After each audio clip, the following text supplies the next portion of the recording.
Hi all, welcome back to our channel. ഇന്നത്തെ video perfect ആയിട്ട് എങ്ങനെയാണ് ക്രീം ബീറ്റ് ചെയ്തെടുക്കുക എന്നതിനെ കുറിച്ചിട്ടും അതുപോലെ കേക്ക് ഐസിങ് മിസ്റ്റേക്സിനെ കുറിച്ചിട്ടും അതെങ്ങനെയാണ് ഫിക്സ് ചെയ്യുക എന്നതിനെ കുറിച്ചിട്ടുള്ളൊരു വീഡിയോ ആണ്. കേക്ക് ഐസിങ് ചെയ്യുന്ന സമയത്ത് ഒരുപാട് മിസ്റ്റേക്സ് വരാറുണ്ട്. അങ്ങനെ നമ്മുടെ ഒരുപാട് കേക്ക്സ് ഫ്ലോപ്പായി പോകാറുണ്ട്. അതിനുള്ള കാരണങ്ങളൊക്കെയാണ് നമ്മൾ ഈ വീഡിയോയിൽ ഡിസ്കസ് ചെയ്യുന്നത്.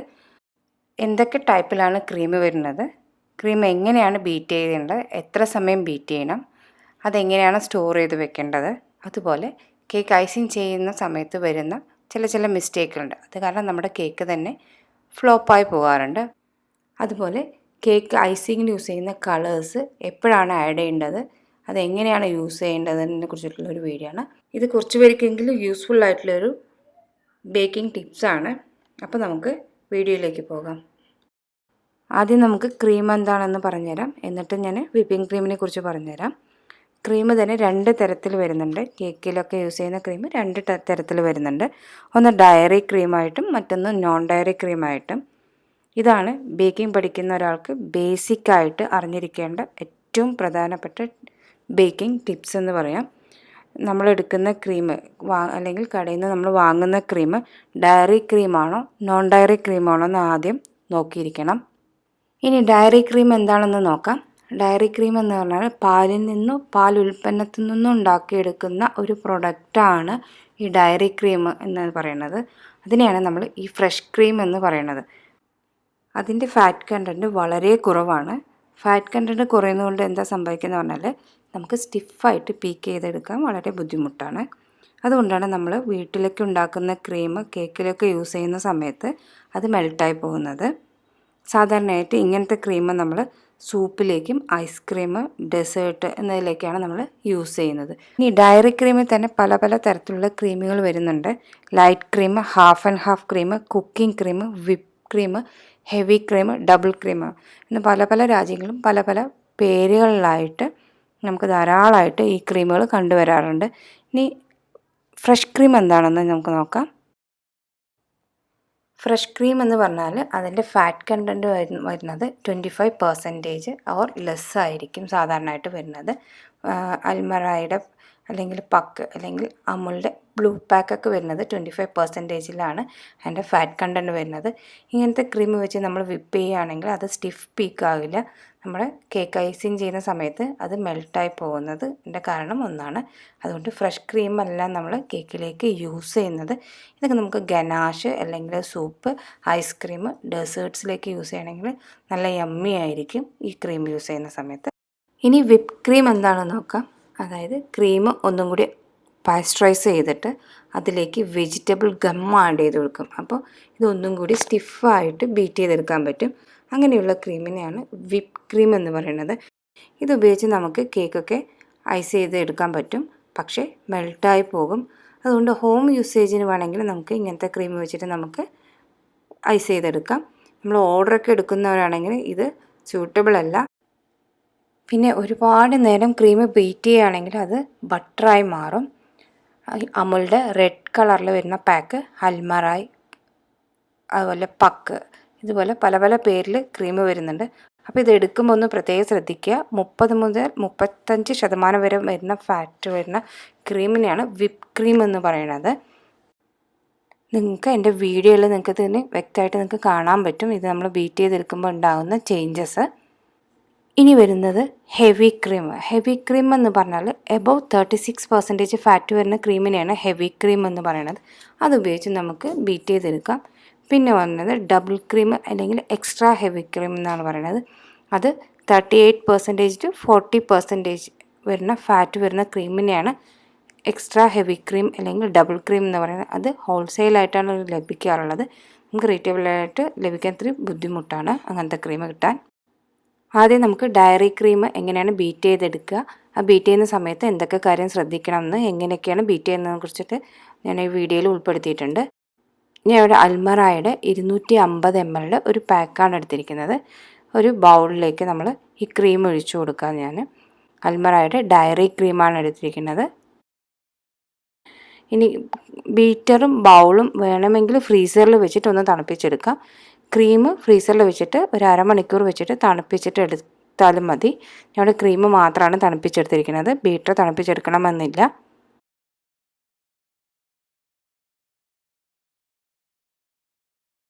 ആദ്യം നമുക്ക് സ്ലോ സ്പീഡിൽ വേണം സ്റ്റാർട്ട് ചെയ്യാനായിട്ട്. പ്രത്യേകം ശ്രദ്ധിക്കുക. ഞാൻ പറയുന്ന സ്റ്റെപ്പ് അതേപോലെ തന്നെ ഫോളോ ചെയ്യുക. ബീറ്റിംഗ് സ്പീഡ് 1 നമ്മളിപ്പോൾ സ്റ്റാർട്ട് ചെയ്തിരിക്കുന്നത്.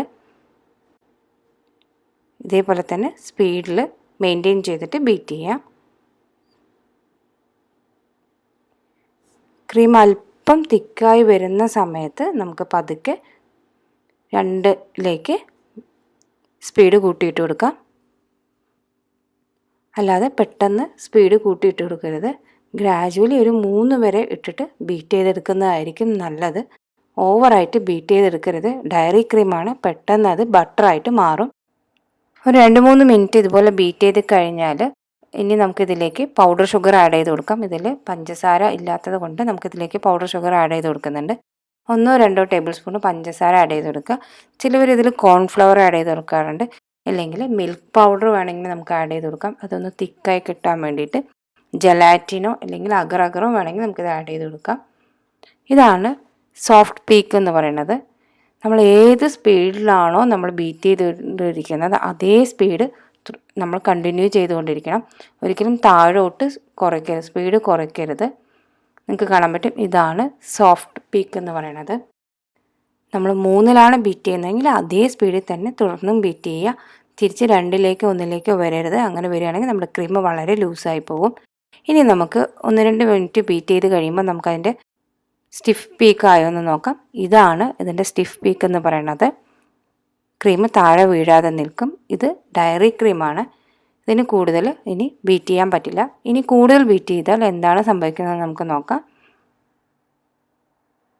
നിങ്ങൾക്കിത് കാണാൻ പറ്റും. വെള്ളം ആദ്യം തിക്കായിട്ട് തോന്നും, പക്ഷെ അതിൽ വെള്ളം വരുന്നതായിട്ട്. തുടർന്നും നമ്മളിങ്ങനെ തന്നെ ബീറ്റ് ചെയ്താൽ നിങ്ങൾക്ക് കാണാൻ പറ്റും ഇവിടെ ക്രീം നന്നായിട്ട് ലൂസായിട്ട് വരുന്നുണ്ട്. ഇനി നമ്മളിത് ബീറ്റ് ചെയ്തുകൊണ്ട് ഇരുന്നാൽ ഇതിന്ന് വെള്ളം കൂടുതലായിട്ട് വരികയും അങ്ങനെ നമ്മുടെ ക്രീം ബട്ടറായിട്ട് മാറുകയും ചെയ്യും. ഒരിക്കൽ ക്രീം ബട്ടറായി മാറിയാൽ തിരിച്ച് വീണ്ടും നമുക്ക് ക്രീമിലേക്ക് വരാൻ ഭയങ്കര ബുദ്ധിമുട്ടാണ്. നിങ്ങൾക്ക് കാണാൻ പറ്റും ഇപ്പോൾ ക്രീം ഒന്നും കൂടി ലൂസായിട്ടുണ്ട്. അപ്പോൾ നിങ്ങൾക്ക് കാണാൻ പറ്റും അത് ശരിക്കും പിരിഞ്ഞ് വരുന്നുണ്ട്. ഡയറി ക്രീം നമ്മൾ ഓവറായിട്ട് സ്റ്റിഫ് പീക്കാക്കാൻ നോക്കിയാൽ നമ്മുടെ ക്രീം ബട്ടറായിട്ട് മാറും. പിന്നെ തിരിച്ച് ക്രീമാകാൻ ഭയങ്കര ബുദ്ധിമുട്ടാണ്. ഇപ്പോൾ നിങ്ങൾക്ക് കാണാൻ പറ്റും ബട്ടറായിട്ടുണ്ടത്. ഇനി ഇതിലേക്ക് ഐസിങ് കളേഴ്സ് യൂസ് ചെയ്യുകയാണെങ്കിൽ ഒരു സോഫ്റ്റ് പീക്കാണ് സമയത്തേക്ക് ചേർത്തിട്ട് പതുക്കെ ഒന്ന് ബീറ്റ് ചെയ്തെടുത്താലും മതി. ഓവറായിട്ട് ഇട്ടിട്ട് ബീറ്റ് ചെയ്തെടുക്കുക, അല്ലെങ്കിൽ നമ്മൾ സ്പാച്ചിൽ ഇട്ടിട്ട് ഒരുപാട് മിക്സ് ചെയ്യുകയാണെങ്കിൽ അത് ലൂസായിട്ട് പോകും. പിന്നീട് അത് നമുക്ക് കേക്ക് ഐസിങ്ങിലേക്ക് പറ്റില്ല. പിന്നെ ബട്ടറായിട്ട് മാത്രമേ യൂസ് ചെയ്യാൻ പറ്റുള്ളൂ. ഇനി നമുക്ക് നോൺ ഡയറി ക്രീം എങ്ങനെയാണ് ബീറ്റ് ചെയ്തെടുക്കുകയെന്ന് നോക്കാം. ഇത് മാക്ടോപ്പാണ്. അതുപോലെ തന്നെ വിവോ ഒക്കെ വരുന്നത് നോൺ ഡയറി ക്രീമാണ്. നമ്മളെടുക്കുന്ന പാക്കിൽ ഡയറി ക്രീമാണോ നോൺ ഡയറി ക്രീമാണോ എന്ന് നോക്കുക. നോൺ ഡയറി ക്രീമിന് പ്രത്യേകിച്ച് ഇത്ര പെർസെൻറ്റേജ് ഒന്നും ഉണ്ടാകില്ല. ഇത് ഈസിയാണ് വിപ്പ് ചെയ്യാനായിട്ട്. അതുപോലെ നല്ല ചൂടുള്ള സമയത്തും ഇത് പെട്ടെന്ന് മെൽട്ടായി പോവില്ല. അതാണ് ഈ നോൺ ഡയറി ക്രീമിൻ്റെ ഒരു പ്രത്യേകത. ഡയറി ക്രീം ആകുമ്പോൾ അത് പെട്ടെന്ന് മെൽട്ടായി പോകും. നോൺ ഡയറി ക്രീം ഒരിക്കലും മെൽട്ടായി പോവില്ല. ഇനി ഇതെങ്ങനെയാണ് ബീറ്റ് ചെയ്യുക എന്നുള്ളതിന് നമുക്ക് നോക്കാം. ബീറ്റ് ചെയ്യുന്നതിന് മുമ്പായിട്ട് നമ്മുടെ ബൗളും അതുപോലെ ക്രീമും ഒന്ന് ഫ്രിഡ്ജിൽ വെച്ചിട്ടൊന്ന് തണുപ്പിച്ചെടുക്കണം. നോൺ ഡയറി ക്രീം സാധാരണ വരുന്നത് 1 ലിറ്റർ പാക്ക് അല്ലെങ്കിൽ 2 ലിറ്റർ പാക്കായിട്ടാണ് വരുന്നത്. ഇത് നമുക്ക് ആവശ്യത്തിനുള്ള ക്രീം എടുത്തിട്ട് ബാക്കിയുള്ള ക്രീം ഒരു എയർ ടൈറ്റായിട്ടുള്ള കണ്ടെയ്നറിൽ ഇട്ടിട്ട് ടൈറ്റായിട്ട് മൂടിയിട്ട് ഫ്രീസറിനകത്ത് വെക്കുക. അങ്ങനെ വെക്കുകയാണെങ്കിൽ നമുക്ക് കുറേ ദിവസം നമുക്ക് യൂസ് ചെയ്യാൻ പറ്റും. അല്ലാതെ വരികയാണെങ്കിൽ നമ്മൾ എയർ ടൈറ്റിലായിട്ട് വയ്ക്കാതിരിക്കുകയാണെങ്കിൽ ഒരു 3 to 5 ഡേയ്സിൽ നമ്മൾ യൂസ് ചെയ്യണം. അല്ലെങ്കിൽ അതിൽ ബാക്ടീരിയ വരും. അത് പ്രത്യേകം ശ്രദ്ധിക്കുക. കേക്ക് ഓർഡർ എടുക്കുന്നവരൊക്കെ ഇത് പ്രത്യേകം ശ്രദ്ധിക്കണം. നോൺ ഡയറി ക്രീമിന് പ്രത്യേകമായിട്ട് മധുരം ചേർത്തണം എന്നില്ല. അതിന് ഓൾറെഡി മധുരമുണ്ട്. ഇതിന് ഫാറ്റ് കണ്ടൻറ്റ് ഇല്ല. അതുകൊണ്ട് നോൺ ഡയറി ക്രീം പാക്ക് എടുക്കുന്ന സമയത്ത് ഡയറി ക്രീമാണോ നോൺ ഡയറി ക്രീമാണോ നോക്കുക. ഇതിൽ പെർസെൻറ്റേജ് ഓഫ് ഫാറ്റ് നോക്കേണ്ട കാര്യമില്ല. ഇത് ചൂടുള്ള സമയത്ത്, അതായത് സമ്മർ സീസണിലാണെങ്കിൽ പോലും ഇത് ഈസി ആയിട്ട് വിപ്പ് ചെയ്തെടുക്കാനും അത് മെൽട്ടായി പോവുകയും ചെയ്യില്ല. ഇതാണ് നോൺ ഡയറി ക്രീം തമ്മിലുള്ള വ്യത്യാസം. അത് പ്രത്യേകം മനസ്സിലാക്കുക. ഇതാണ് ഏറ്റവും ഫസ്റ്റത്തെ ബേസിക് ബേക്കിംഗ് ടിപ്സ്, അല്ലെങ്കിൽ ബേക്കിങ്ങിൽ ആദ്യം മനസ്സിലാക്കേണ്ട ഒരു കാര്യം. ഡയറിങ് ക്രീമാണോ നോൺ ഡയറി ക്രീമാണോ എന്ന് ആദ്യം മനസ്സിലാക്കിയിട്ട് വേണം നമ്മൾ ക്രീം സെലക്ട് ചെയ്യാനായിട്ട്. ഇനി നമുക്കിത് ബീറ്റ് ചെയ്തെടുക്കാം. ആവശ്യത്തിനുള്ള ക്രീം നമുക്ക് ബൗളിലേക്ക് ഒഴിച്ചു കൊടുത്തിട്ട് ബീറ്ററും ബൗളും നമ്മൾ ആദ്യം ഫ്രിഡ്ജിൽ വെച്ച് തണുപ്പിച്ചെടുത്തിട്ട് ആവശ്യത്തിലുള്ള ക്രീം ഒഴിച്ച് ബീറ്റ് ചെയ്തെടുക്കുക. സ്ലോലി ബീറ്റ് ചെയ്യുക. അതാണ് അടുത്തൊരു ടിപ്സ് എന്ന് പറയണമെങ്കിൽ സ്ലോലി ബീറ്റ് ചെയ്യുക. 1 or 2 സ്പീഡിൽ ബീറ്റ് ചെയ്തിട്ട് തിക്കായിക്കൊണ്ടിരിക്കുമ്പോൾ നമുക്ക് ഒരു 3ലേക്ക് 4ലേക്ക് ഇട്ട് കൊടുക്കാം. ഓവർ സ്പീഡിൽ ബീറ്റ് ചെയ്യരുത്. അങ്ങനെ ചെയ്യണമെങ്കിൽ നമ്മുടെ ക്രീമിൻ്റെ ഷൈനിങ്നെസ് തന്നെ നഷ്ടമായി പോകും. അതാരും പറഞ്ഞു തരാത്തൊരു ടിപ്സാണ്.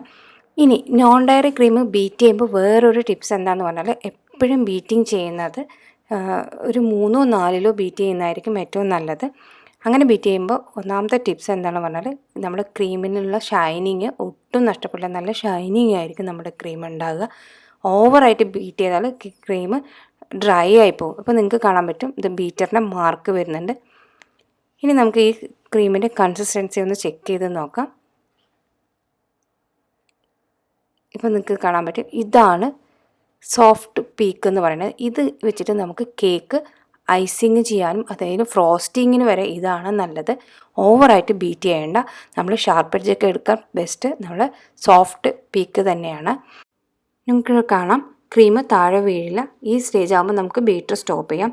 ഇനി ഈ സ്റ്റേജിൽ നമുക്ക് ഐസിങ് കളേഴ്സ് ഉപയോഗിക്കാം. കേക്ക് ഐസിങ് കളേഴ്സ് യൂസ് ചെയ്തിട്ട് 1-2 മിനിറ്റ് മുമ്പ് ഒന്നും കൂടി ബീറ്റ് ചെയ്താൽ അത് സ്റ്റിഫ് പീക്കാവും. നമുക്ക് ബോർഡേഴ്സും പൈപ്പിങ്ങും റോസൊക്കെ ചെയ്യാനായിട്ട് സ്റ്റിഫ് പീക്കാണ് നല്ലത്.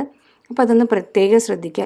ഓവറായിട്ട് ബീറ്റ് ചെയ്തിട്ട് നമ്മൾ കേക്ക് ഫ്രോസ്റ്റിംഗ് ചെയ്യുകയാണെങ്കിൽ കേക്കിൽ നമുക്ക് ഹോൾസായിട്ട് ക്രീമിൽ നിറയെ ഹോൾസായിട്ടും ബബിൾസായിട്ടൊക്കെ കാണാൻ പറ്റും. അത് കേക്ക് തന്നെ ഭംഗി ഉണ്ടാവില്ല. അപ്പോൾ പ്രത്യേകം ശ്രദ്ധിക്കുക. അത് മാത്രമല്ല കേക്കിൻ്റെ ടെക്സ്ചറും ടേസ്റ്റും ഒക്കെ തന്നെ വളരെ വ്യത്യാസമായിരിക്കും. അതിൻ്റെ ടേസ്റ്റ് ഭയങ്കരമായിട്ട് മാറിപ്പോകും. ഇനി ഈ സമയത്ത് തന്നെ നമുക്കിതിലേക്ക് 1-2 ടീസ്പൂൺ വാനില എസൻസോ ഏതെങ്കിലും ഫ്ലേവർ വേണമെങ്കിൽ ചേർത്ത് കൊടുക്കാം. ഒരു മീഡിയം സ്റ്റിഫ് പീക്കാവുന്ന സമയത്ത് സ്റ്റിഫ് പീക്കിലേക്ക് പോകരുത്. നമ്മൾ പൈപ്പിങ്ങിന് മാത്രമേ സ്റ്റിഫ് പീക്കിലേക്ക് പോകാവൂ. ഇനി ഇതുപോലെ നമുക്ക് ബീറ്റ് ചെയ്ത് കഴിഞ്ഞിട്ട് ഒരു ക്ലീൻ റാപ്പ് ഇട്ടിട്ട് അല്ലെങ്കിൽ കിച്ചൺ ടവൽ ഇട്ടിട്ട് കവർ ചെയ്ത് ഫ്രിഡ്ജിനകത്തേക്ക് വയ്ക്കുക. ഇനി കേക്ക് ഡ്രൈ ആയി പോകാനുള്ള കാരണങ്ങൾ എന്തെല്ലാം നോക്കാം. അതായത് ഒന്ന് ഓവർ ബീറ്റിംഗ് ആണ്. ഓവറായിട്ട് കേക്ക് ബീറ്റ് ചെയ്താൽ നമ്മുടെ ക്രീം ഡ്രൈ ആയി പോകാറുണ്ട്. രണ്ടാമത്തെ ഒരു കാര്യം അത് നമ്മൾ ആരും പറഞ്ഞു തരാത്തതും നമ്മൾ ശ്രദ്ധിക്കാതെ പോകുന്ന ഒരു കാരണമാണ് നമ്മൾ ബീറ്റ് ചെയ്ത് കഴിഞ്ഞാൽ നമ്മുടെ ക്രീം ഫാനിൻ്റെ അടിയിൽ അല്ലെങ്കിൽ AC-യിൽ നമ്മൾ തുറന്ന് വെക്കാറുണ്ട്. അപ്പോൾ നമ്മുടെ ക്രീം ഡ്രൈ ആയി പോകാറുണ്ട്. ഇത് നമുക്ക് ഫിക്സ് ചെയ്തെടുക്കാമെന്ന് നോക്കാം. ഈ ക്രീമിലേക്ക് നമ്മൾ നല്ല തണുത്ത ഒരു 1/4 കപ്പ് മുതൽ 1/2 കപ്പ് വരെ ക്രീം ഒന്ന് ഇതിലേക്ക് ചേർത്തി കൊടുത്തിട്ട് അതേപോലെ തന്നെ ഒരു മീഡിയം സ്പീഡിലിട്ടിട്ട് ബീറ്റ് ചെയ്തെടുക്കുക. ഒരു സോഫ്റ്റ് പീക്ക് ആകുന്ന വരെ ബീറ്റ് ചെയ്തെടുത്താൽ മതി. ക്രീം നമുക്ക് നോർമൽ സോഫ്റ്റ് പീക്ക് ആയിട്ടുണ്ട്. ഇനി ഓവറായിട്ട് ബീറ്റ് ചെയ്യരുത്. ഇപ്പം നിങ്ങൾക്ക് കാണാൻ പറ്റും അത് തിരിച്ചും സോഫ്റ്റ് പീക്ക് ആയിട്ടുണ്ട്. ഇനി നമുക്ക് ഓവറായിട്ട് ബീറ്റ് ചെയ്യേണ്ട. ഇനി അടുത്തായിട്ട് കേക്ക് ഐസിങ് കളേഴ്സ് എങ്ങനെയാണ് ചെയ്യാമെന്ന് നോക്കാം. ഞാനിവിടെ സാധാരണയായിട്ട് വിപ്പ് ക്രീമിലേക്ക് ഞാൻ എയർ ബ്രഷ് കളേഴ്സാണ് യൂസ് ചെയ്യുക. ജെൽ കളേഴ്സും യൂസ് ചെയ്യാറുണ്ട്. ചില കളേഴ്സ് നമുക്ക് എയർ ബ്രഷ് കളേഴ്സിലാണ് അവൈലബിളായിട്ട് ഈസി ആയിട്ട് ചെയ്തെടുക്കാൻ പറ്റുക.